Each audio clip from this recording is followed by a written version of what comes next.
যে প্রথমত যে আমাদের যদি বলা হয় ভারতের সবচেয়ে প্রাচীনতম সভ্যতা কোনটি,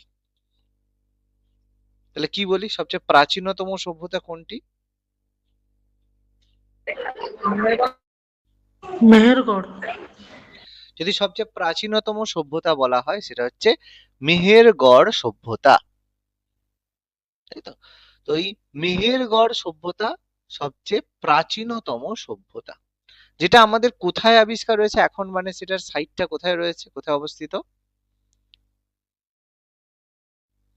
কোথায় অবস্থিত? হ্যাঁ, হ্যাঁ, এটা আমাদের কোথায় অবস্থিত? বর্তমানে এটা পাকিস্তানে অবস্থিত, ঠিক আছে। আচ্ছা সৈকত কোথায় আছো মনে হয়, যাই হোক এটা কিন্তু বর্তমানে পাকিস্তানে অবস্থিত। আচ্ছা আচ্ছা ঠিক আছে, তাহলে বেকার মাইক অন করে লাভ নেই, তাহলে তো মানে কাজের থেকে অকাজ বেশি হয়ে যাবে। ঠিক আছে, তাহলে শোনো আর কি করবে, বিয়ে বাড়ি থেকে তো আর মানে ক্লাসে জয়েন করলে তো আর, যার যাই হোক শুনতে পারবে, কিছু বলতে পারবে না। ঠিক আছে, ঠিক আছে, অসুবিধা নেই। তো সবচেয়ে প্রাচীনতম সভ্যতা এটা কিন্তু হচ্ছে মেহেরগড় সভ্যতা, আমি বলেছিলাম, যেটা আমাদের পাকিস্তানে অবস্থিত। বর্তমানে সেটা কিন্তু ভারতে নেই, এটা কিন্তু পাকিস্তানে অবস্থিত, 1974-এ এটা আবিষ্কার হয়েছিল। তো সেই কারণে এটা যেহেতু ভারতের অনেক পরে আবিষ্কার হয়েছিল, সেই কারণে এটা হচ্ছে প্রাচীনতম সভ্যতা, সিন্ধু সভ্যতার এটাকে বলা হয়ে থাকে। গুরুত্বপূর্ণ ব্যাপার। এবার ভারতে যদি বলা হয় যে সিন্ধু সভ্যতার প্রথম আবিষ্কৃত প্রত্নকেন্দ্র কোনটা, যে সিন্ধু সভ্যতার প্রথম আবিষ্কৃত প্রত্নকেন্দ্র কোনটি, কোন সাইটটা প্রথম আবিষ্কার হয়েছিল? সিন্ধু সভ্যতার প্রথম আবিষ্কৃত প্রত্নকেন্দ্র কোনটি, ফার্স্ট সাইট যেটা সিন্ধু সভ্যতায় আবিষ্কার হয়েছিল, মনে আছে?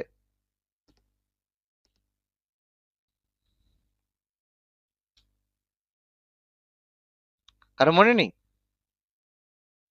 স্যার লোথাল। না, প্রথম যে আবিষ্কৃত প্রত্নকেন্দ্র এটা ছিল হরপ্পা। ঠিক আছে, প্রথম যে সাইটটা আবিষ্কার হয়েছিল এটা ছিল হরপ্পা। হরপ্পার সাইটটা কিন্তু প্রথম আবিষ্কার হয়েছিল কত সালে আবিষ্কার হয়েছিল? 1921, 1921 সালে প্রথম সাইট যেটা হরপ্পার আবিষ্কার হয়েছিল, যার আবিষ্কারক ছিলেন আমাদের দয়ারাম সাহানি। ঠিক আছে, প্রথম যে আবিষ্কার ছিল তার নাম ছিল দয়ারাম সাহানি। তো তিনি প্রথম এটা আবিষ্কার করেছিলেন, দয়ারাম সাহানি। আর সেকেন্ড সাইট যেটা গুরুত্বপূর্ণ সাইট, সেটা কে আবিষ্কার করেছিল, যেটা দ্বিতীয় সাইট ছিল বাঙালি, কে আবিষ্কার করেছিল? সেটা ছিল রাখাল দাস রাখালদাস বন্দ্যোপাধ্যায়। বন্দ্যোপাধ্যায়। রাখালদাস বন্দ্যোপাধ্যায়। হ্যাঁ, মহেঞ্জোদাড়ো রাখাল দাস বন্দ্যোপাধ্যায়, যেটা 1922 সালে আবিষ্কার হয়েছিল। তাহলে ফার্স্ট সাইট যেটা সেটা 1921 সালে আবিষ্কার হয়েছিল, যেটা দয়ারাম সাহানি আবিষ্কার করেছিল। আর দ্বিতীয় সাইট যেটা রাখাল দাস বন্দ্যোপাধ্যায় আবিষ্কার করেছিল, সেটা 1922 সালে আবিষ্কৃত হয়েছিল। খুবই সহজ, সহজ ব্যাপার, খুব একটা কঠিন কোনো ব্যাপার নয়। এবার এখানে একটা পরের প্রশ্ন আছে যে সিন্ধু সভ্যতার নামকরণ কে করেছিলেন? কে সিন্ধু সভ্যতার নামকরণ করেছিল, যেটা সাইটটার নাম হবে সিন্ধু সভ্যতা, কে নামকরণ করেছিল, নাম মনে আছে? সেই সময় বলো। John martial.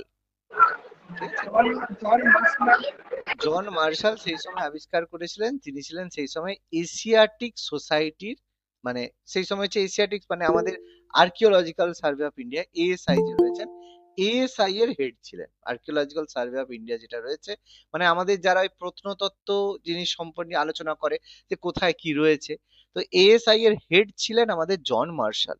তো তিনি নামকরণ করেছিলেন যে যে এই সাইট, এটার নাম হবে আমাদের সিন্ধু সভ্যতা। ঠিক আছে, খুব গুরুত্বপূর্ণ এই জিনিসগুলো, খুবই গুরুত্বপূর্ণ, যেগুলো আমাদের মাথার মধ্যে রাখতে হবে। এগুলো থেকে ডাইরেক্ট প্রশ্ন আসে। হুম, আমি ডাইরেক্ট সেই প্রশ্নগুলো যেগুলো আসে, যেভাবে আসে আমি সেভাবে করিয়ে দিচ্ছি, মানে প্রত্যেকটা চ্যাপ্টার থেকে আমি আস্তে আস্তে করিয়ে দেবো, কোনো অসুবিধা নেই। ওকে, আচ্ছা। এবার পরের প্রশ্ন খুব গুরুত্বপূর্ণ, যে আহ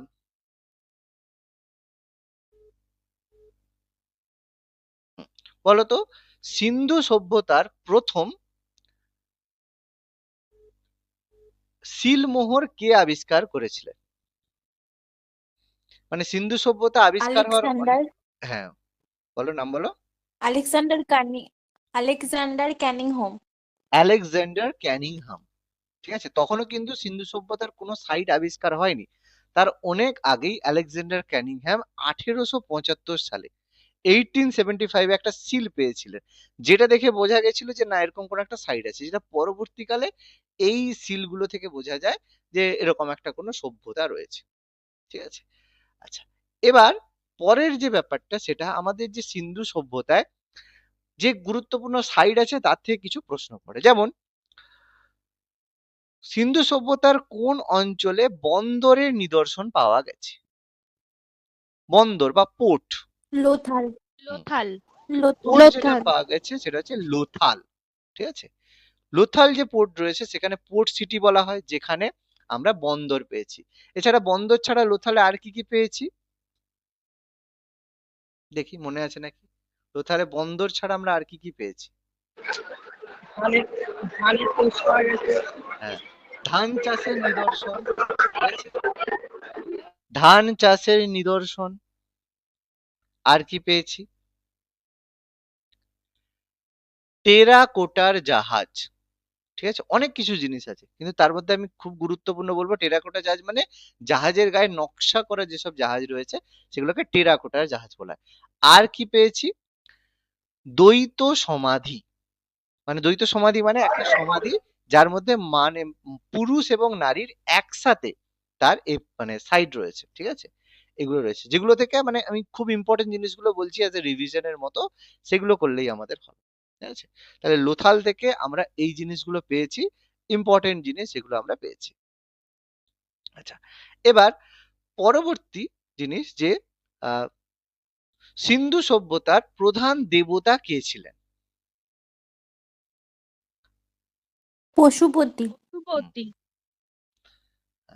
পশুপতি। সিন্ধু সভ্যতার প্রধান দেবতা ছিলেন পশুপতি শিব।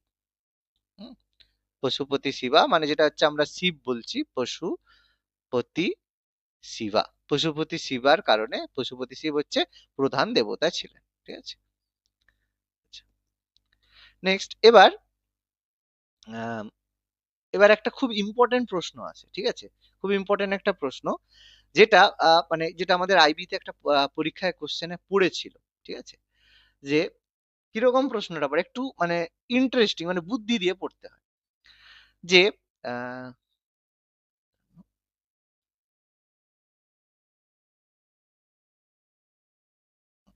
আচ্ছা, সিন্ধু সভ্যতার কোন কেন্দ্রে কোনো সিটাডেল ছিল না? চানহু দারোতে। হ্যাঁ, তাহলে সিটাডেল ছিল না চানহুদারোতে। আচ্ছা, চানহুদারোতে কোনো সিটাডেল ছিল না। আচ্ছা, এবার আচ্ছা হ্যাঁ, এবার একটা প্রশ্ন আছে, খুব ভালো করে মনে রাখবে, যেটা আইবিতে এসেছিল, যে স্বাধীন ভারতে আবিষ্কৃত প্রথম প্রত্নকেন্দ্র কোনটি? এটা কিন্তু খুব গুরুত্বপূর্ণ একটা প্রশ্ন ছিল, যে ভারত স্বাধীন হওয়ার পর প্রথম কোন প্রত্নকেন্দ্র আবিষ্কার হয়েছিল? পারবে? রোপার। ভেরি গুড, উত্তর হবে রোপার, যেটা 1953 সালে 1953 তে আবিষ্কার করেছিল। 1953। ওকে, নেক্সট পরবর্তী একটা প্রশ্ন আছে, যে উম, হুম, সিন্ধু সভ্যতার কোন কেন্দ্রটি ইউনেস্কো হেরিটেজ সাইট রূপে স্বীকৃত? ধোলাভিরা।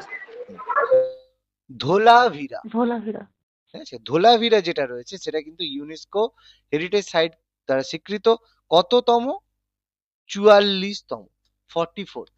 ঠিক আছে, 44তম হেরিটেজ সাইট, যেটা কবে ঘোষণা করা হয়েছে? 2021 সালে, 2008। আর কোনো সাইট নেই যেটা কিন্তু হেরিটেজ সাইট হয়েছে।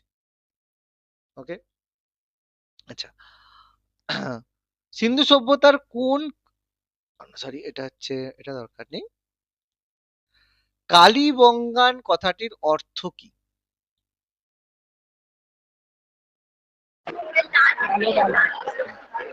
কালো বালা, ঠিক আছে, কালো বালা, ব্ল্যাক ব্রিঞ্জল, কালো বালা। আর হচ্ছে মহেঞ্জোদারো কথাটির অর্থ, মহেঞ্জোদারো কথাটির অর্থ মৃতের মৃতের স্তূপ মৃতের স্তূপ আর হরপ্পা কথাটির অর্থ মৃতের স্তূপ নগর না। দেখি হরপ্পা কথাটির অর্থ পারবে?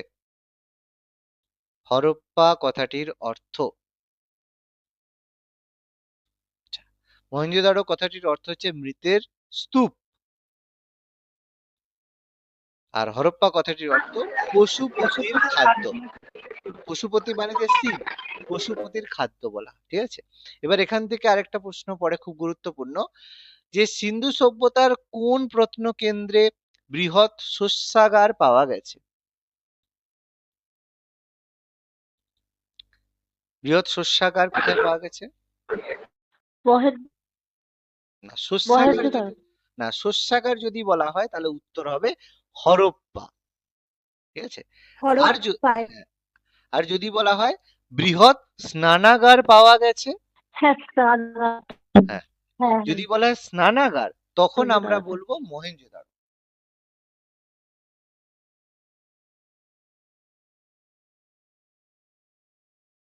আর যদি শস্যাগার বলা হয় তাহলে আমরা বলবো হরপ্পা, ঠিক আছে। খুব ইম্পর্টেন্ট জিনিস দেখে দেখে আমি আলোচনা করে দিচ্ছি, এগুলো থেকেই প্রশ্ন আসে। এরকম এখানে অনেক নয় যে অনেক কিছু পড়তে হবে এই সেই, এরকম প্রচুর জিনিসের প্রয়োজন নেই। আমি ইম্পর্টেন্ট জিনিস যেগুলো যেগুলো পড়ে সেগুলো থেকেই আমি বলে দিচ্ছি, সেগুলোই করবে, কোনো অসুবিধা নেই। আচ্ছা, এবার আরেকটা গুরুত্বপূর্ণ জিনিস, উম, হুম, কোন প্রত্নকেন্দ্রটি কর্কট ক্রান্তি রেখার উপরে অবস্থিত?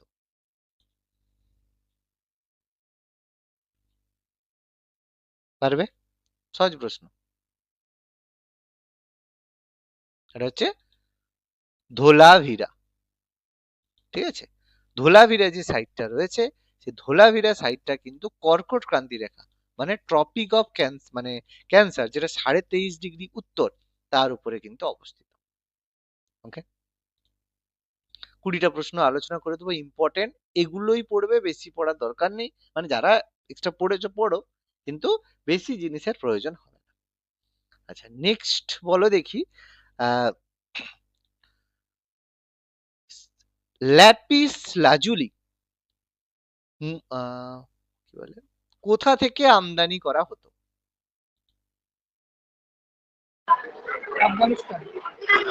আফগানিস্তান, ঠিক আছে। আফগানিস্তান থেকে ল্যাপিস লাজুলি এক ধরনের প্রিসিয়াস মুদ্রা হতো, ঠিক আছে, যেটা আফগানিস্তান থেকে আমদানি করা হতো। হুম, ভেরি গুড।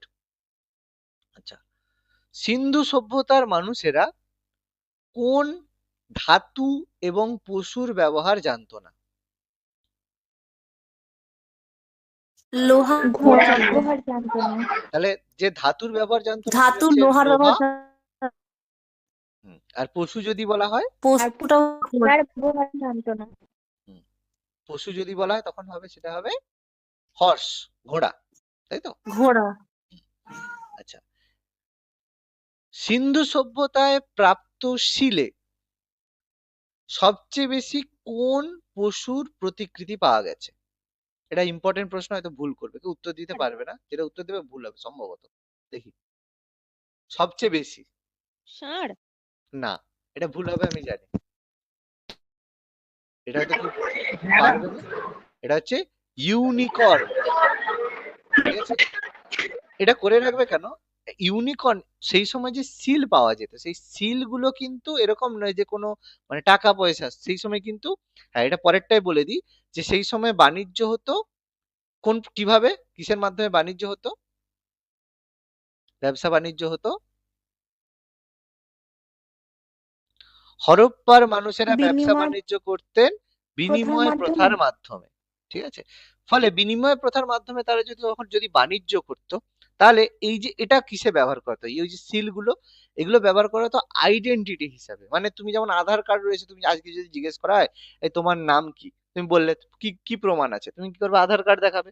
তাহলে সেই সময় যার কাছে এই সিল থাকতো সে সেই জায়গার হতো। তো এই সময় যে প্রতীক সিলগুলো ব্যবহার করা হতো পরিচয় পত্র হিসাবে, পত্র বলাটা ভুল, পরিচয় যে হিসাবে। আর সেই সময় প্রাণী যেটা ছিল সেটা ইউনিকর্ন, ঠিক আছে। ইউনিকর্ন মানে এক ধরনের হচ্ছে মানে ঘন, আর তোমার হচ্ছে কি বলে এটাকে বলতে পারো, ইউনিকর্ন হচ্ছে তোমার ওই ওই যে এক শৃঙ্গ ঘোড়া। ঘোড়া, ঘোড়া নয় ওই, আরে আরে হরিণ, হরিণ একশৃঙ্গ হরিণের মতো একটা বিশেষ রকমের হরিণ, সেটাকে বলা হতো, ঠিক আছে। আচ্ছা, আর খুব বেশি প্রশ্ন, হ্যাঁ এখানে একটা প্রশ্ন আসতে পারে, উম, হুম, হরপ্পা কোন নদীর তীরে অবস্থিত, আর মহেঞ্জোদারো কোন নদীর তীরে অবস্থিত?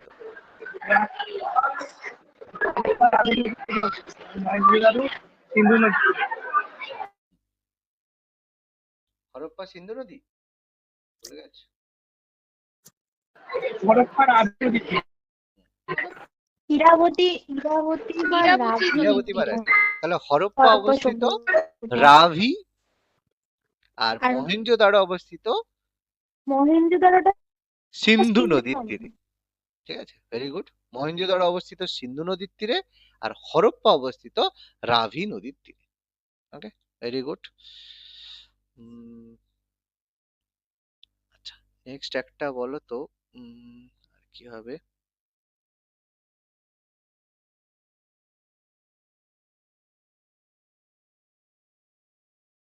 হুম, কোন দুটো নগরকে যমজ নগর বলা হতো?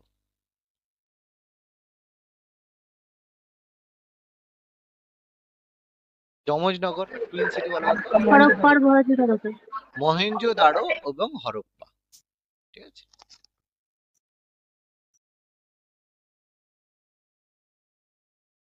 মহেঞ্জোদারো আর হরপ্পাকে যমজ নগর বলা হতো কেন, কারণ তাদের যে গঠন শৈলী একই ধরনের ছিল, এই জন্য এটাকে টুইন সিটি বলা হতো। আচ্ছা, নেক্সট বলো তো, আর দুটো বলে দিই তাহলে এটা আমরা করে নিতে পারবো।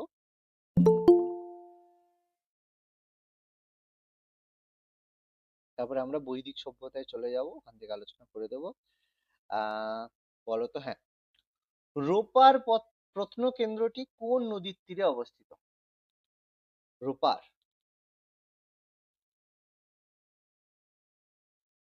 পারবে? রোপার শতদ্রু নদীর তীরে, শতদ্রু নদীর তীরে, কারণ এই জায়গায় শতদ্রুই করবে, গড় করে আসবে, শতদ্রুই করবে এটা। আচ্ছা, হ্যাঁ, এটা বলো তো, উম, হরপ্পা সভ্যতার লিখন শৈলী কি নামে পরিচিত? হরপ্পা সভ্যতায় যে যে শিলা যেগুলো পাওয়া গেছে, লিখন কি নামে পরিচিত? এটাকে বলা হয় বুস্ট্রোফেডন, বুস্ট্রোফেডন বলা হয়। মানে কোনো লেখার পিক্টোগ্রাফি হতো, ছবি দিয়ে হতো, ছবি ছবি হতো, কিন্তু এটা হচ্ছে বুস্ট্রোফেডন বলা হতো। আচ্ছা, আচ্ছা, আর লাস্ট বলে দিই, সিন্ধু সভ্যতার উত্তরতম বিন্দু, দক্ষিণতম বিন্দু, পূর্বতম বিন্দু, পশ্চিমতম বিন্দু, বলো কোন কোন সাইড?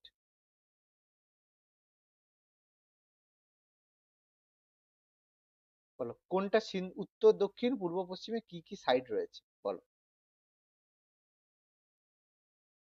মনে আছে না ভুলে গেছো?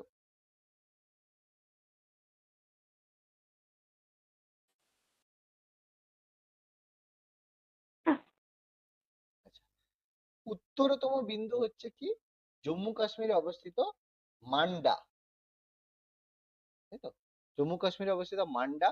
দক্ষিণতম বিন্দু হচ্ছে মহারাষ্ট্রে অবস্থিত হাইমাবাদ। দৈমাবাদ, দৈমাবাদ,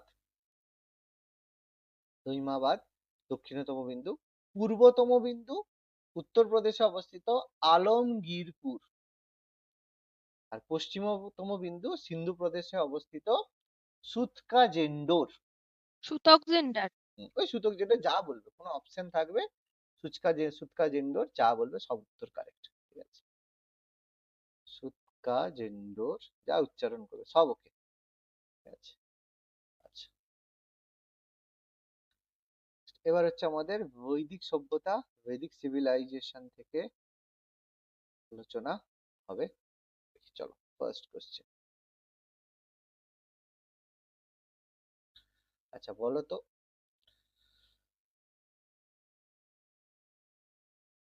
পরবর্তী বৈদিক যুগে লোহা কি নামে পরিচিত ছিল?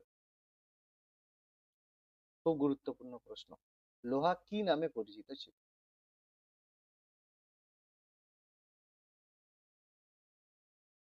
পারবে?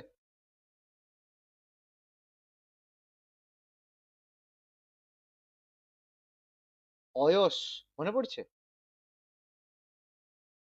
লোহা পরিচিত ছিল অয়স, অয়স নামে পরিচিত ছিল। নেক্সট বলো দেখি।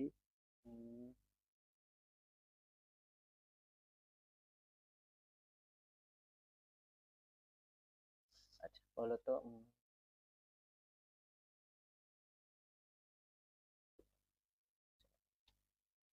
আহ, প্রাচীন ভারতের প্রথম গ্রন্থের নাম কি? কোন বইটা প্রথম লেখা হয়েছিল প্রাচীন ভারতের প্রথম গ্রন্থ? বেদ। হুম, ঋগ্বেদ। রামায়ণ মহাভারত। না, ঋগ্বেদ। আমাদের যে 4টে বেদ ছিল তার মধ্যে ছিল ঋগ্বেদ। এই ঋগ্বেদ হচ্ছে সবচেয়ে প্রাচীনতম গ্রন্থ, এর আগে কোনো বই লেখা হয়। ঠিক আছে, আচ্ছা নেক্সট বলো তো আচ্ছা, আর্যদের আদি বাসস্থান সম্পর্কে আমাদের প্রশ্ন এসে থাকে।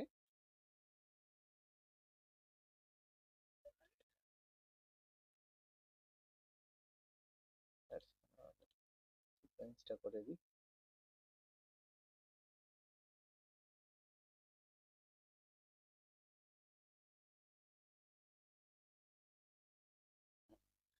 বলতো আর্যদের আদি বাসস্থান ছিল মধ্য এশিয়া, এটা কার কথা ছিল? আর্যদের আদি বাসস্থান ছিল মধ্য এশিয়া, এটা কার কথা ছিল, কে বলেছিল? ম্যাক্স মুলার। মধ্য এশিয়া ছিল এটা বলেছিল ম্যাক্স মুলার। ভেরি গুড, ম্যাক্স মুলার। ম্যাক্স মুলার, ম্যাক্স মুলার বলেছিল মধ্য এশিয়া ছিল। আর আর্যদের যে আদি বাসস্থান তিব্বত ছিল, এটা কে বলেছিল? যে টিবেট তিব্বত থেকে তারা এসেছিল, পারবে? দয়ানন্দ সরস্বতী। Dayananda Saraswati, very good. দুটো খুব, আর হচ্ছে খুব বেশি লাগবে না, ওই দুটো করলেই হবে। আচ্ছা আচ্ছা, সিন্ধু সভ্যতার সবচেয়ে পবিত্র নদী কোনটি? সরি, সিন্ধু সভ্যতা না, বৈদিক সভ্যতা। বৈদিক সভ্যতার সবচেয়ে পবিত্র নদী কোনটি? সরস্বতী। হুম, সরস্বতী। আচ্ছা আরেকটা প্রশ্ন পড়ে, যে ঋগ্বেদে সবচেয়ে কোন নদীর কথা বেশি বলা হয়েছে?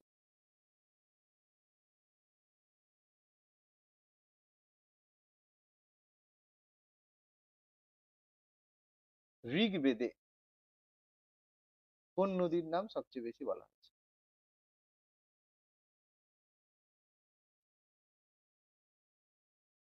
সরস্বতীই হবে। না, সরস্বতী হবে না। আর কোন নদী হবে?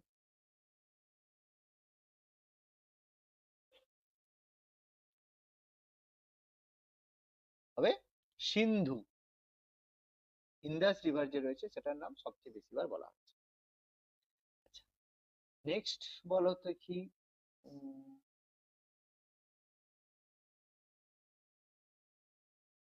বৈদিক সভ্যতার কোন সংগঠনটি জনসংগঠন ছিল? মানে দুটো ছিল, সভা সমিতি, তার মধ্যে জনসংগঠন কোনটা ছিল?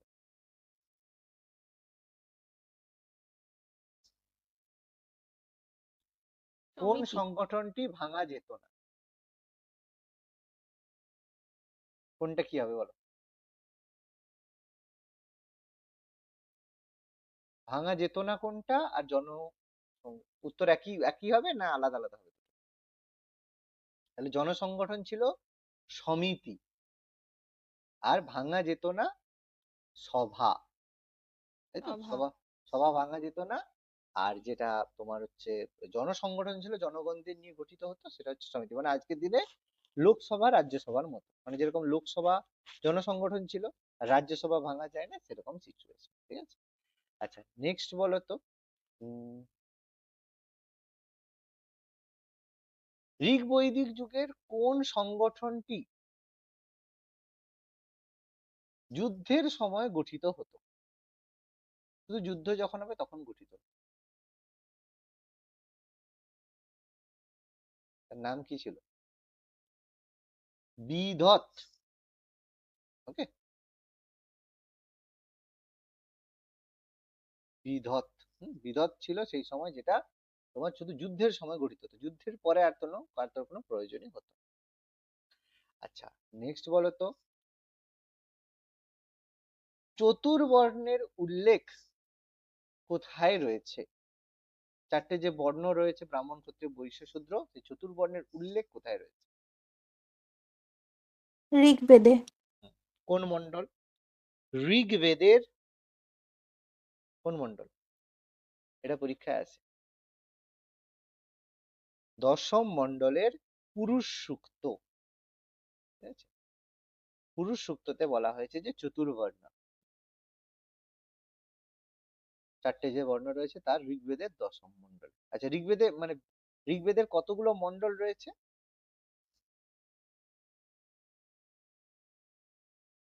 10টা, তাই তো? 10টি মণ্ডল। 10টি মণ্ডল রয়েছে। আচ্ছা, নেক্সট বলো তো, পরের প্রশ্ন,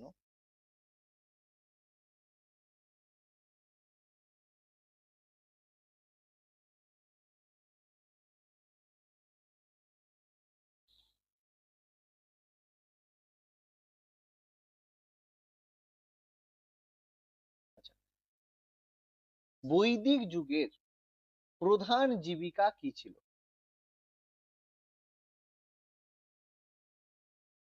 আর এটা মাঝে মাঝে আগে, সিন্ধু কৃষিকাজ। সভ্যতার প্রধান জীবিকা কি ছিল?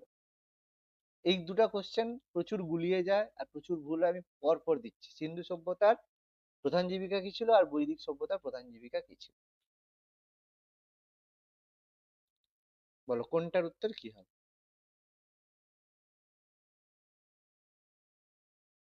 সিন্ধুটা কৃষিকাজ আর বৈদিকটা পশুপালন। হ্যাঁ, সিন্ধু সভ্যতার প্রধান জীবিকা হবে কৃষিকাজ,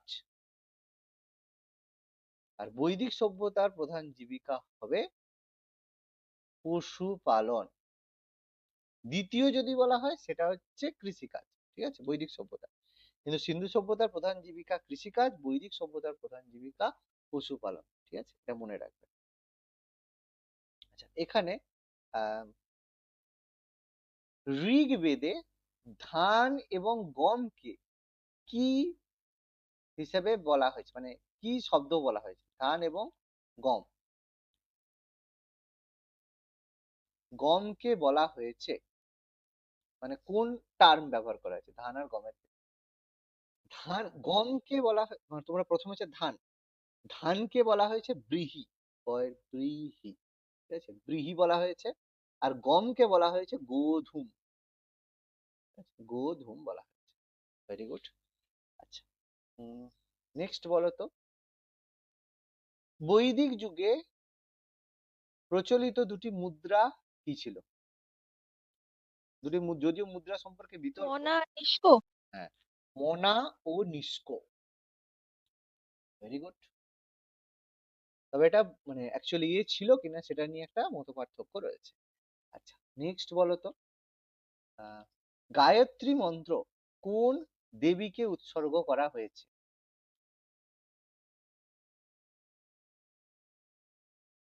সহজ প্রশ্ন। হায় রে, গায়ত্রী মন্ত্র কোন দেবীকে উৎসর্গ? আলোর আলোর দেবী, আলোর দেবী, সাবিত্রী। সাবিত্রী দেবী। সাবিত্রী। কে রচনা করেছে গায়ত্রী মন্ত্র? কোন মণ্ডলে আছে? রচনা করেছিলেন ঋষি বিশ্বামিত্র রচনা করেছেন। বিশ্বামিত্র। বিশ্বামিত্র।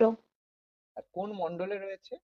ঋগ্বেদের তৃতীয় মণ্ডলে আছে। ঋগ্বেদের তৃতীয় মণ্ডলে। বলো কি বলছো? স্যার বলছি যে গায়ত্রী মন্ত্র তো সূর্য দেবতার উদ্দেশ্যে রচিত। হ্যাঁ, এটা সূর্য দেবতার উদ্দেশ্য, মানে এটা সূর্য দেবতাকে উৎসর্গ করা, কিন্তু এটা যে বেসিক্যালি বলা হয় কোন দেবীকে, মানে এটা যদি তুমি দেখো মানে ব্যাপারটা কি বলতো, আহ, মানে সাপোজ তোমাকে একটা উদাহরণ, সাপোজ তোমার নাম আছে, ঠিক আছে, তোমার নাম হচ্ছে সাপোজ ধরো রিমা, ঠিক আছে, তোমার হাজবেন্ডের নাম সাপোজ ধরো অরুণ, যাই হোক একটা নাম, ঠিক আছে। এবার যদি বলা হয় তোমার ফ্যামিলির জন্য ইনভিটেশন আসছে, ঠিক আছে, তাহলে ইনভিটেশন আসছে, এবার তুমি বলবে তাহলে কাকে ডেকেছে, তোমার তোমার অরুণকে ডেকেছে না তোমাকে ডেকেছে, ব্যাপারটা সেরকম। সেরকম সূর্য দেবতাকে উৎসর্গ করা আছে, কিন্তু সূর্যের যে উৎস সেটা হচ্ছে দেবী সাবিত্রী, আলোর দেবী। তো সেই জন্য সূর্যকে বলা আর সাবিত্রীকে বলা একই কথা। কথাটা বোঝাতে পেরেছি? কথাটা কি? ওই জন্য কোশ্চেন থাকবে যখন, তখন দেবী সাবিত্রীর নামটাই দেখবে মেনশন করবে, সূর্য দেবতাকে বলা হয়। কথাটা ক্লিয়ার করতে পেরেছি কি হলো ব্যাপারটা, পার্থক্য? হ্যাঁ স্যার। ওকে, হ্যাঁ স্যার, নেক্সট বুঝতে পেরেছি। নেক্সট পরের প্রশ্ন। উম, আহ, স্যার দেবী বললে সাবিত্রী বলবো, দেবতা বললে সূর্য হবে? হ্যাঁ সেরকমও করতে পারে, কোনো সমস্যা নেই, অপশন অনুযায়ী করতে হবে, কোনো সমস্যা নেই। দুটো একসঙ্গে সূর্য আর সাবিত্রী একসাথে অপশন দেবে না, ঠিক আছে, যদি থাকে যে কোনো একটাই দেবে। হুম? আচ্ছা এখানে বলো তো, ঋগ বৈদিক যুগে গাছপালার দেবতা কে ছিলেন? গাছ, গাছপালা। সোম। হুম। তাকে কোন, মানে এ উৎসর্গ করা হয়েছে, কোন মন্ডলটা, ঋগ্বেদের কোন মন্ডল উৎসর্গ করা হয়েছে? ঋগ্বেদের নবম মন্ডল উৎসর্গ। আর এই সোম দেবতা যে সোম রস হয়, যেটা যজ্ঞে ব্যবহার হয়, তাই তো? নেক্সট হচ্ছে একটা ভালো প্রশ্ন, এটা পরীক্ষায় আছে, বৈদিক যুগে শূদ্রদের দেবতা কে ছিলেন? শূদ্রদের দেবতা কাকে বলে? খুব ভালো প্রশ্ন, প্রায় পরীক্ষায় আসার প্রশ্ন। বলা হতো পুষান, আচ্ছা, পুষান নয়, পুষান, PUSH, পুষান। নেক্সট বলো দেখি,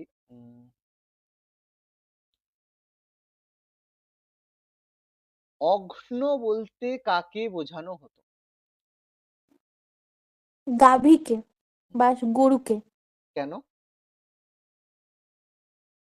কারণ গরুকে কখনো হত্যা করা হতো না, সেই কারণে। হত্যা করা যেত না, ঠিক আছে, কারণ গরুকে হত্যা করা যেত না, মহাপাপ বলা হতো, ঠিক আছে, অগ্ন বলা হতো যাকে হত্যা করা যায় না। আচ্ছা ভেরি গুড। আচ্ছা নেক্সট বলো দেখি,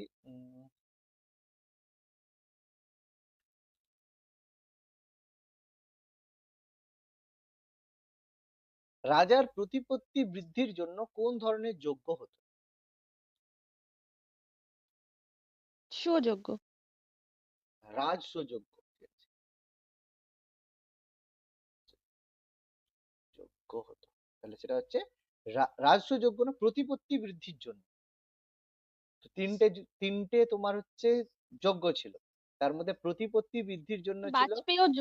বাজপেয়, বাজ ঠিক আছে, বাজপেয় যজ্ঞ ছিল প্রতিপত্তি বৃদ্ধির জন্য, আমি প্রত্যেকটা বলে দিচ্ছি। আর ছিল তোমার আহ নিরঙ্কুশ ক্ষমতা লাভের জন্য, রাজার নিরঙ্কুশ এটা ক্ষমতা রাজসূয় লাভের যজ্ঞ। জন্য, এটা হচ্ছে রাজস্ব যজ্ঞ, নিরঙ্কুশ ক্ষমতা,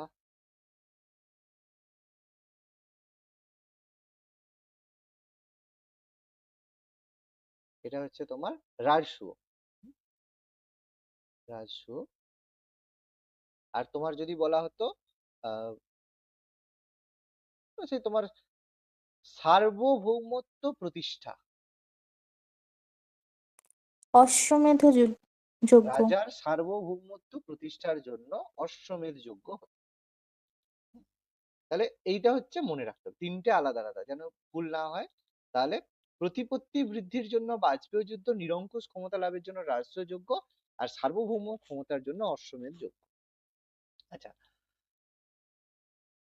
10 রাজার যুদ্ধ কোথায় বর্ণিত আছে? মন্ডল সহ বলতে হবে। ঋগ্বেদে। ঋগ্বেদের কোন মন্ডল? ঋগ্বেদের বলো কোন মন্ডল? মন্ডল বলতে হবে, এটা পরীক্ষায় মন্ডল বলতে হবে, সবসময় সহজ প্রশ্ন আসবে না।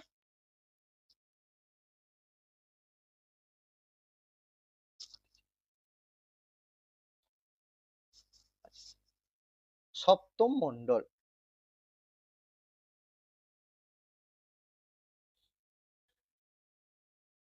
ঋগ্বেদের সপ্তম মন্ডলে 10 রাজার যুদ্ধ আছে। নেক্সট হচ্ছে তোমার, বলো দেখি।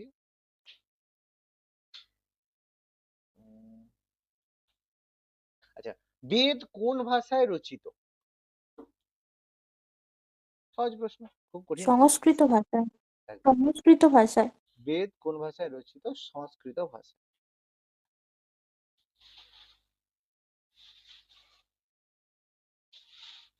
সংস্কৃত, সংস্কৃত ভাষায় বেদ রচিত। আচ্ছা, নেক্সট বলো দেখি।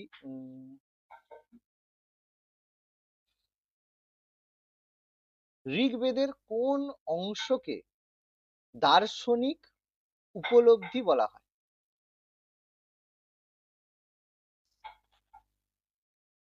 বেদের কোন অংশ বলো? ঋগ্বেদ না বলে বেদের কোন অংশকে দার্শনিক উপলব্ধি বলা হয়?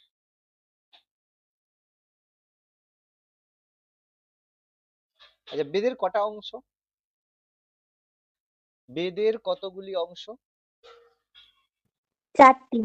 বলো কি কি? ঋক, সাম, যজু, অথর্ব। আচ্ছা, এটা ভুল হচ্ছে, এটা বলে দিচ্ছি। বেদ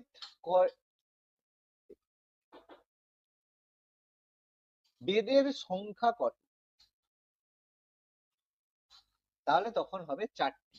বেদের সংখ্যা 4টি। তাহলে সেই বেদের যদি বলা হয় কটা বেদ রয়েছে, 4টে বেদ, ঋক, সাম, যজুর, অথর্ব। তাহলে ঋগ্বেদ, সামবেদ, যজুর্বেদ, অথর্ববেদ। ঠিক আছে, আমি বুঝিয়ে দিচ্ছি দুটোর মধ্যে কি পার্থক্য। ঋক, তাহলে বেদ 4টে, ঋগ্বেদ, সামবেদ, যজুর্বেদ, অথর্ববেদ। এবার বেদের কতগুলো অংশ, মানে এই ঋগ্বেদের 4টে অংশ, সামবেদের 4টে অংশ, যজুর্বেদের 4টে অংশ, অথর্ববেদের 4টে নয় 3টে অংশ আছে। তাহলে সে বেদের অংশ হচ্ছে সংহিতা, ব্রাহ্মণ, আরণ্যক, উপনিষদ। তাহলে কি কি? প্রথমটা হচ্ছে সংহিতা। সংহিতা মানে আমি জিনিসগুলো বুঝিয়ে দিচ্ছি।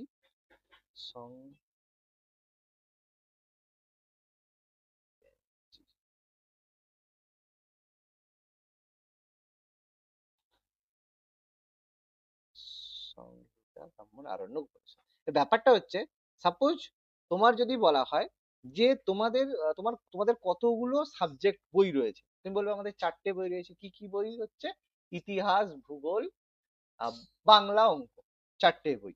সেরকম বেদের কটা সংখ্যা? 4টে শাখা, 4টে বেদ, ঋগ্বেদ, সামবেদ, যজুর্বেদ, অথর্ববেদ। এবার বলছে এই যে প্রত্যেকটা বই রয়েছে, প্রত্যেকটা বইয়ে কতগুলো করে চ্যাপ্টার রয়েছে। তাহলে তুমি বলবে ইতিহাস বইয়ের প্রথমে সূচিপত্র আছে, তারপর হচ্ছে বিষয়বস্তু আছে, তারপরে তারপরে হচ্ছে উপসংহার আছে। ধরো 3টে অংশ আছে। সেরকম আমাদের হচ্ছে কি বলে, ভূগোল বইও সেম আছে, তোমার মানে তোমার প্রথমে সূচিপত্র, বিষয়বস্তু, উপসংহার আছে। সেরকম প্রত্যেকটা বেদেরই এরকম 4টে অংশ রয়েছে, সংহিতা, ব্রাহ্মণ, আরণ্যক, উপনিষদ। ঠিক আছে, তবে এর মধ্যে শুধুমাত্র যে অথর্ব বেদ রয়েছে, সে অথর্ব বেদের কোনো আরণ্যক শাখা নেই। বাকি সমস্ত বেদের এরকম 4টে করে শাখা রয়েছে। এবার বোঝাতে পারছি দুটোর মধ্যে পার্থক্য কি? তাহলে বেদের সংখ্যা যদি বলে 4টে, 4টে সংখ্যা কি কি? ঋক, সাম, যজুর, অথর্ব। আর প্রত্যেকটা বেদের যদি অংশ বলা হয়, সেটা হবে কি? সংহিতা, ব্রাহ্মণ, আরণ্যক, উপনিষদ। এবার বোঝাতে পেরেছি? ক্লিয়ার? অসুবিধা নেই? হ্যাঁ স্যার। ওকে। এবার বলছে বেদের কোন অংশকে দার্শনিক উপলব্ধি বলা হয়? বেদের উপনিষদ অংশকে বলা হয় দার্শনিক উপলব্ধি, কারণ উপনিষদ হচ্ছে বেদের শেষ অংশ। উপনিষদ হচ্ছে বেদের শেষ অংশ, তাই এটাকে বলা হয় বেদান্ত। বেদান্ত, বেদের শেষ অংশ বেদান্ত। কিন্তু আবার একটা প্রশ্ন আসে, বেদাঙ্গ কি? বেদাঙ্গ, বেদাঙ্গ কি? বেদাঙ্গ হচ্ছে বেদ পাঠের নিয়মাবলী। মানে এরকম নয় যে হঠাৎ করে আমরা যেরকম খুশি পড়তে শুরু করবো, সেরকম ব্যাপার না। তাহলে বেদ পড়ার একটা নিয়ম আছে, বেদ পাঠের নিয়মাবলী কে বলা হয় বেদাঙ্গ। তাহলে দুটো পার্থক্য বোঝা গেল, বেদান্ত কি আর বেদাঙ্গ কি। আর বেদান্ত যেটা, সেটাই হচ্ছে উপনিষদ। ডাউট না ক্লিয়ার?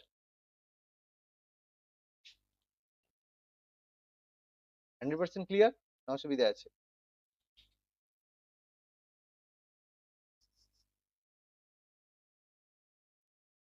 তাই তো, ওকে। এবার বলবে কোন বেদের অরণ্যক নেই? আমি এখানে জিজ্ঞেস বলে দিলাম, কোন বেদের অরণ্যক নেই, আরণ্যক শাখা নেই? অথর্ববেদে। তাহলে আমরা উত্তর করে ফেললাম যে অথর্ববেদের কোনো আরণ্যক শাখা নেই। হয়ে গেল সুন্দর উত্তর আমাদের। আচ্ছা, নেক্সট, পরের প্রশ্ন।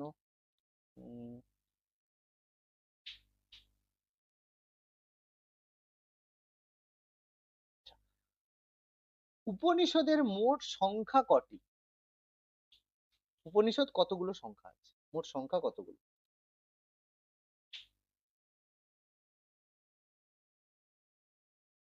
বলতো কতগুলো উপনিষদ আছে? 108টা উপনিষদ আছে। 108টি। ঠিক আছে, মোট উপনিষদ আছে 108।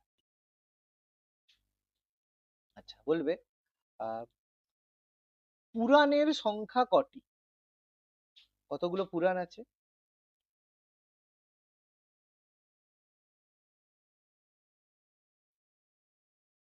কতগুলো পুরাণ আছে?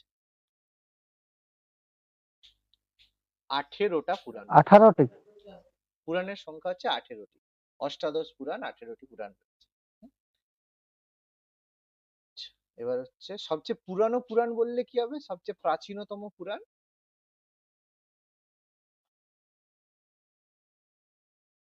সেটা হচ্ছে, পারবে? সবচেয়ে প্রাচীনতম পুরাণ?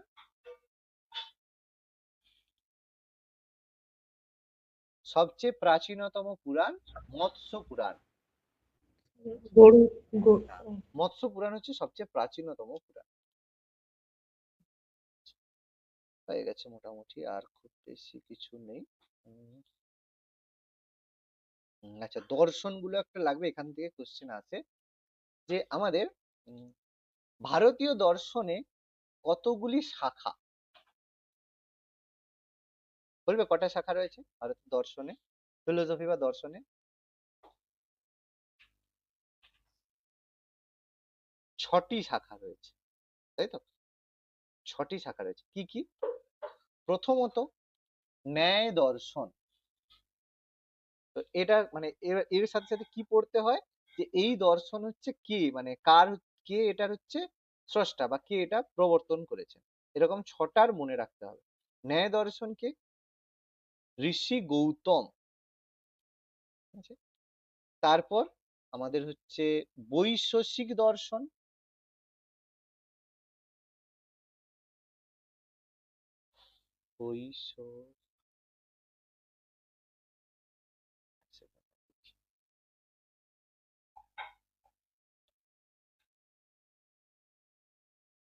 বৈশেষিক দর্শন।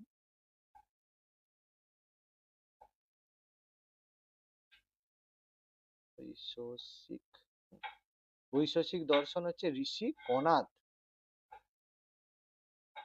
আর হচ্ছে আমাদের সাংখ্য দর্শন। সাংখ্য দর্শন কপিল মুনি।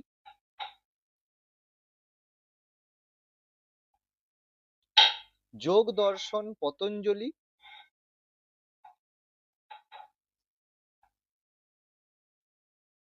পতঞ্জলি। আর হচ্ছে তোমার যোগ দর্শন পতঞ্জলি,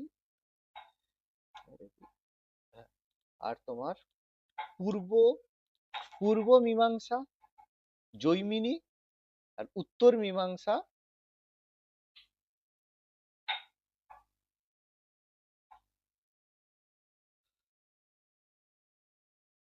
বদরায়ণ।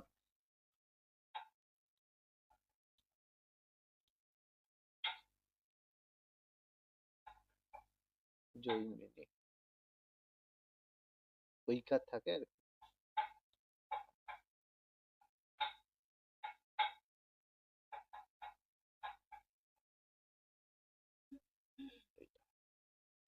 আচ্ছা যাই হোক,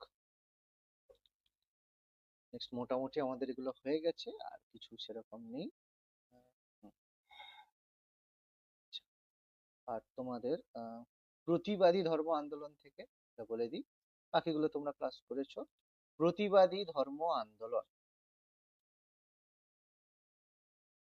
এটা আমাদের গৌতম বুদ্ধ, মহাবীর এগুলো সম্পর্কে রয়েছে। আচ্ছা,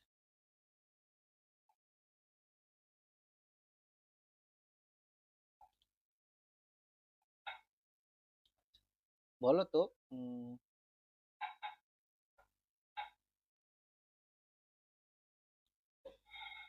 প্রথম ঐতিহাসিক তীর্থঙ্কর কে ছিলেন?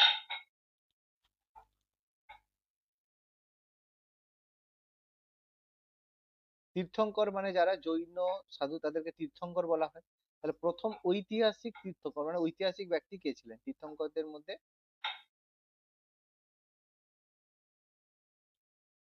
দুটোর মধ্যে পার্থক্য। প্রথম তীর্থঙ্কর কে ছিলেন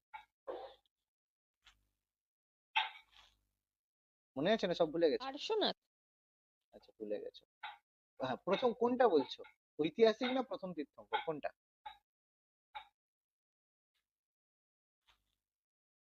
কোনটার উত্তর কোনটা বলছো বলো? ঐতিহাসিক। হ্যাঁ, ঐতিহাসিক তীর্থঙ্কর সেটা হবে পার্শ্বনাথ। ঠিক আছে? পার্শ্বনাথ তিনি হচ্ছেন তোমার 23তম তীর্থঙ্কর।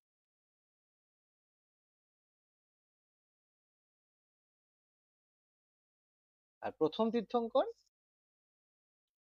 ঋষভদেব, তিনি ছিলেন প্রথম তীর্থঙ্কর ঋষভদেব বা ঋষভনাথ।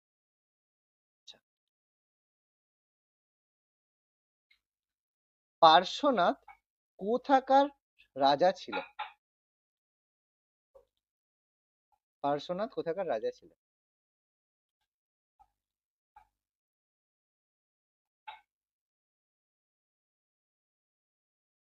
কাশী, মনে পড়ে? কাশী রাজা অশ্বসেনের পুত্র ছিলেন। পার্শ্বনাথ কোথাকার রাজা ছিলেন? কাশী। আচ্ছা, আচ্ছা, কোন জৈন তীর্থঙ্কর মহিলা ছিলেন? একমাত্র যে তীর্থঙ্কর ছিলেন মহিলা জৈন তীর্থঙ্কর, তার নাম কি ছিল? তার নাম ছিল মল্লিনাথ, তাই তো?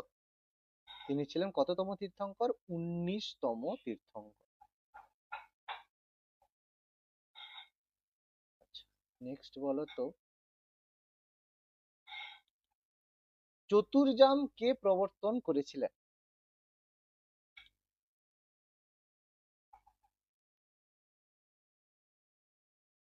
মনে আছে চতুর্যামের প্রবর্তক?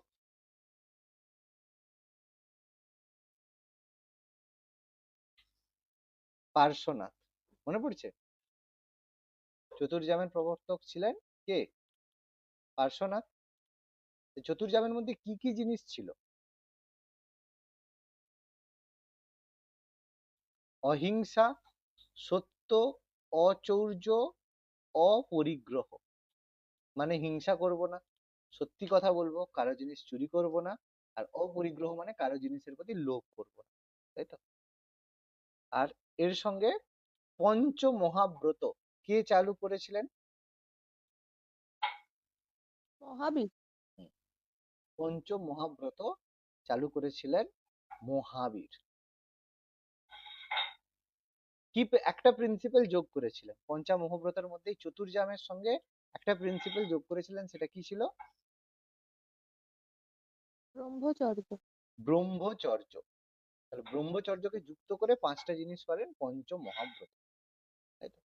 আচ্ছা, বলো তো পরের প্রশ্ন, মহাবীর কোন ক্ষত্রিয় রাজকুলের নেতা ছিলেন?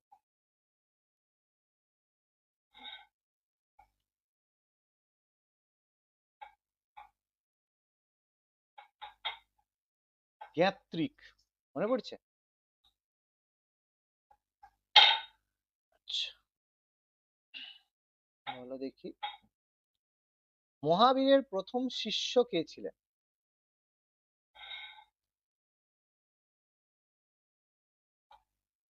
তার জামাতা, তার নাম জামেলি, তাই তো? প্রথম শিষ্য ছিল তার যে জামাতা জামিল। আচ্ছা, মহাবীরের গুরু কে ছিলেন? তার নাম ছিল দেবচন্দ্র।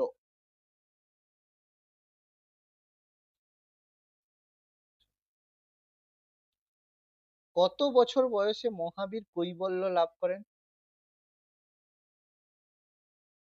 42। 42 বছর বয়সে তিনি কৈবল্য বা সর্বজ্ঞ হন। 42।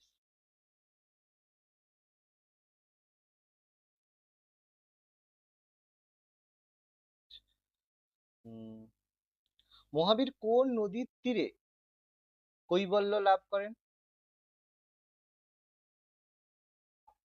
কোন নদীর তীরে, কোন গাছের নিচে? দেখুন, একটা বললেই হবে, বলো।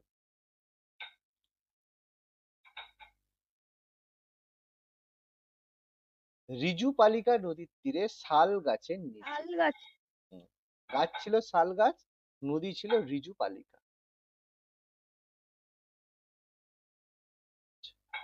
নেক্সট হচ্ছে, বলো,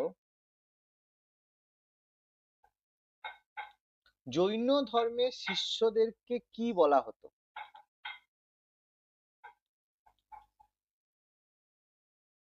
জৈন ধর্মে যে শিষ্য হতো, শিষ্যদেরকে কি বলা হতো?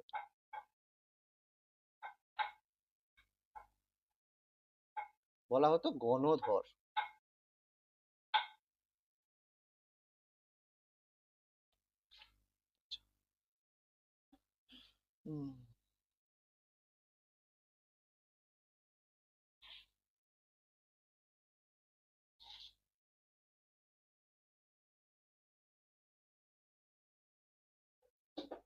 আচ্ছা, নেক্সট বলো দেখি,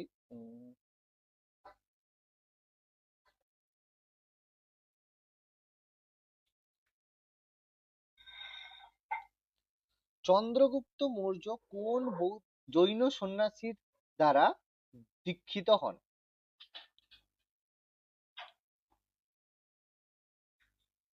মনে আছে?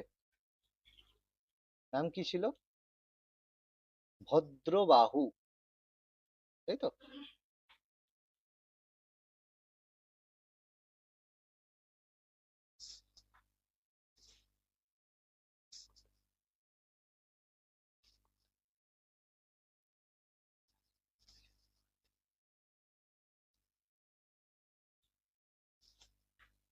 আচ্ছা, জৈন ধর্মের দুটি ভাগ কি কি মনে আছে? দিগম্বর আর শ্বেতাম্বর আর দিগম্বর ও শ্বেতাম্বর, তাই তো? শ্বেতাম্বর। তো দিগম্বর গোষ্ঠীর নেতা কে আর শ্বেতাম্বর গোষ্ঠীর নেতা কে? দিগম্বর গোষ্ঠীর নেতা দিগম্বর গোষ্ঠীর নেতা ভদ্রবাহু। আর শ্বেতাম্বর গোষ্ঠীর নেতা স্থূলভদ্র। স্থূলভদ্র। তাই তো? শ্বেতাম্বর গোষ্ঠী স্থূলভদ্র, ঠিক আছে? স্থূলভদ্র। এরা হচ্ছে সাদা কাপড় পরিধান করতো, এরা কোনো বস্ত্র পরিধান করতো না, তাই তো? ভালো কথা, কোনো সমস্যা নেই। আচ্ছা, বলো তো, প্রথম জৈন সঙ্গীত কোথায় হয়েছিল, দ্বিতীয় জৈন সঙ্গীত কোথায় হয়েছিল? কাউন্সিল যেটা হয়েছিল, প্রথম জৈন সঙ্গীত কোথায় হয়েছিল, দ্বিতীয় জৈন সঙ্গীত কোথায় হয়েছিল? এটা council। পাটলিপুত্রে প্রথমটা।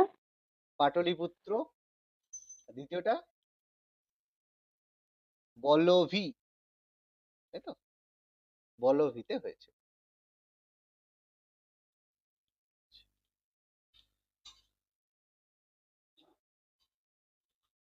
নেক্সট বলো তো, গৌতম বুদ্ধের জন্ম কোন ক্ষত্রিয় রাজকুলে হয়েছিল?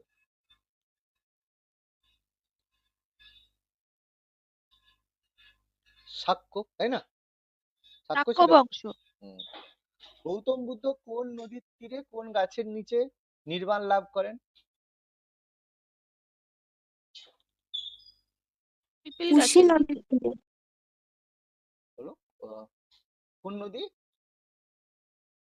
নিরাজনা, তাই তো? নিরাজনা নদী, নদীটা কি ছিল? নিরাজনা নদী। আর কোন গাছ, গাছ কি ছিল? পিপল গাছ। পিপল বা অশ্বত্থ গাছ, পিপল বা অশ্বত্থ গাছ, ঠিক আছে। আর ওপর খুব ভালো। আচ্ছা, গৌতম বুদ্ধের গৃহত্যাগকে কি বলা হয়?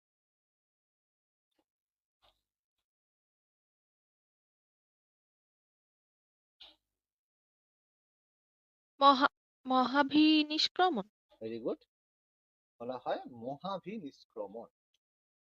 মহাভিনিষ্ক্রমণ।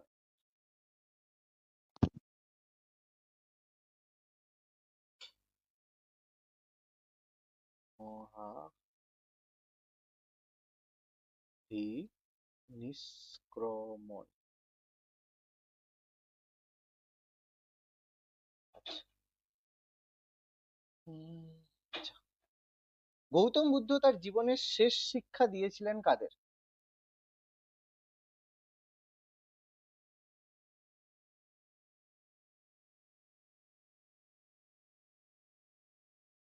একজন ছিল ভবঘুরে সন্ন্যাসী সুভদ্র এবং প্রিয় শিষ্য আনন্দ। দুজনকে দিয়েছিল। একটা তার প্রিয় শিষ্য ছিল আনন্দ, আর একটা সন্ন্যাসী ছিল, তার নাম ছিল সুভদ্র। আচ্ছা, দুজনকে জীবনের শেষ শিক্ষা দিয়েছে। বৌদ্ধ ধর্মকে হিন্দু ধর্মের একটি সংস্করণ বলেছেন কে? বৌদ্ধ ধর্মকে হিন্দু ধর্মের একটি সংস্কার বলেছেন কে?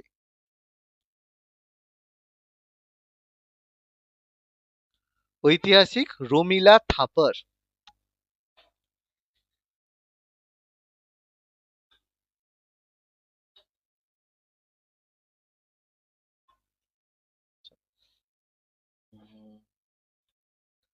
প্রথম বৌদ্ধ সঙ্গীত কোথায় ছিল? First Buddhist council.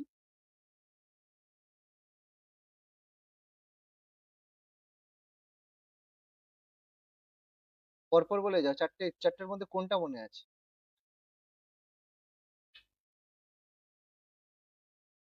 না, একটা মনে নেই? এই রে, একটা মনে নেই? প্রথম, দ্বিতীয়, তৃতীয়, চতুর্থ, চারটে যে হয়েছিল।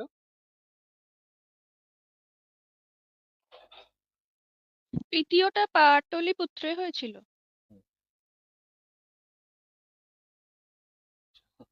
তাহলে প্রথম, দ্বিতীয়, তৃতীয়, চতুর্থ।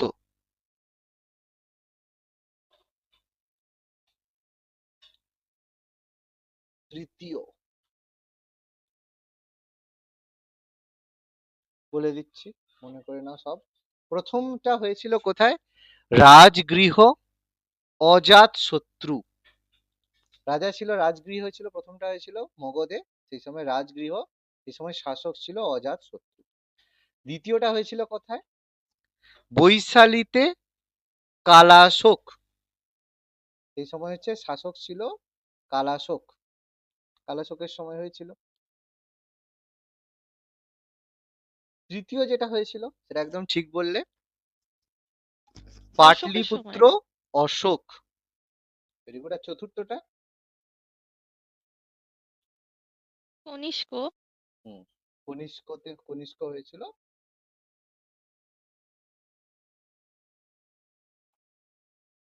কাশ্মীর, মানে পুরুষপুর বা পেশোয়ার বলবে। কনিষ্ক কাশ্মীর বা জলন্ধর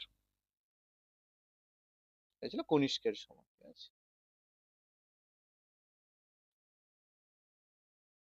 কাশ্মীরি করবে, অসুবিধা নেই।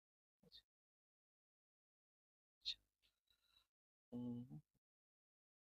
মোটামুটি এগুলো হলো। আচ্ছা, বৌদ্ধদের ধর্মগ্রন্থ কি?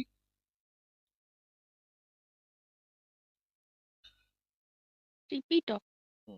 বুদ্ধদের ধর্মগ্রন্থ ত্রিপিটক। ত্রিপিটক।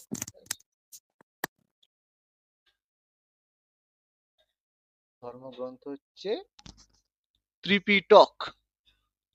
এই ত্রিপিটকের হচ্ছে কি কি অংশ রয়েছে? সূত্র পিটক, বিনয় পিটক, অভিধর্ম পিটক। সুত্ত পিটক, বিনয় পিটক, অভিধম্ম পিটক। কোনটা কে রচনা করেছে?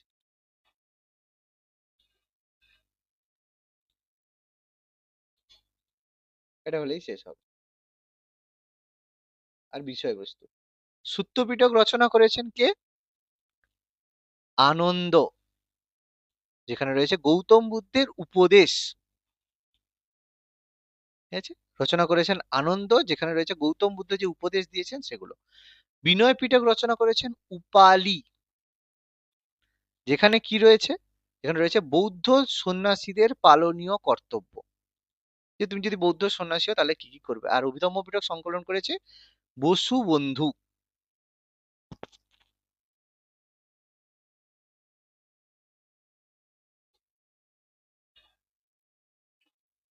যেটা তোমার রয়েছে বৌদ্ধ দর্শন, যে বৌদ্ধ ধর্মের যে দর্শন বা ফিলোসফি রয়েছে সেগুলো। ওকে, আচ্ছা, আর লাস্ট একটা প্রশ্ন, মিলিন্দ পনহ গ্রন্থটির রচয়িতা কে? নাগসেন। কার কথা লেখা আছে, মানে সেখানে কি লেখা হয়েছে? নাগসেন এবং মিনান্দারের যে মানে কথোপকথন।